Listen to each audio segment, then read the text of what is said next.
2022 সালে প্রায় 34 কোটি টাকা ব্যয়ে শুরু হয় ইলি স্থলবন্দরের 2.5 কিলোমিটার সড়কের 4 লেনের কাজ।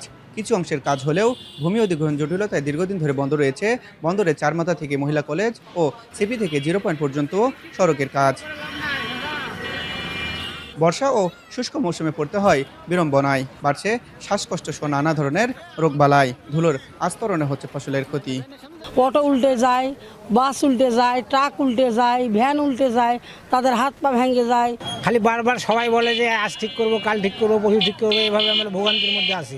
একটু ভাঙ্গাচোরা হলে ইট লাগিয়ে দেয়। আমাদের সন্তানদের স্কুলে যাওয়া বা অসুস্থ রোগীদের হসপিটাল নিয়ে যাওয়া বা আমরা যে চলাফেরা করি প্রত্যেকটা দিন আমাদের খুবই কষ্ট। আমরা কতদিন আগে যে আমরা পিচ ঢালাই রাস্তা দেখছি আমরা ভুলে গেছি, জানি না এরকম একটা অবস্থা। আমরা চাই অতি দ্রুত আমাদের জন্য রাস্তার কাজ শুরু হয়। দ্রুত অধিগ্রহণ জটিলতা কাটিয়ে রাস্তার কাজ শেষ করার দাবি স্থানীয়দের, যদিও বরাবরই আশ্বাসের বাণী শোনালেন সড়ক বিভাগের এই কর্মকর্তা।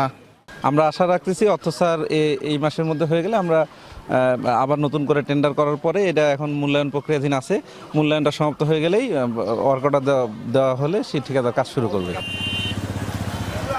এই স্থলবন্দর থেকে সরকার প্রতি বছর 600 থেকে 700 কোটি টাকা রাজস্ব আহরণ করলেও দীর্ঘদিনেও নিরসন হয়নি উন্নয়ন অবহেলা।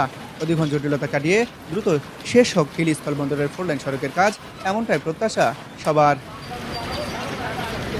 সোহেল রানা, এখন হিলি।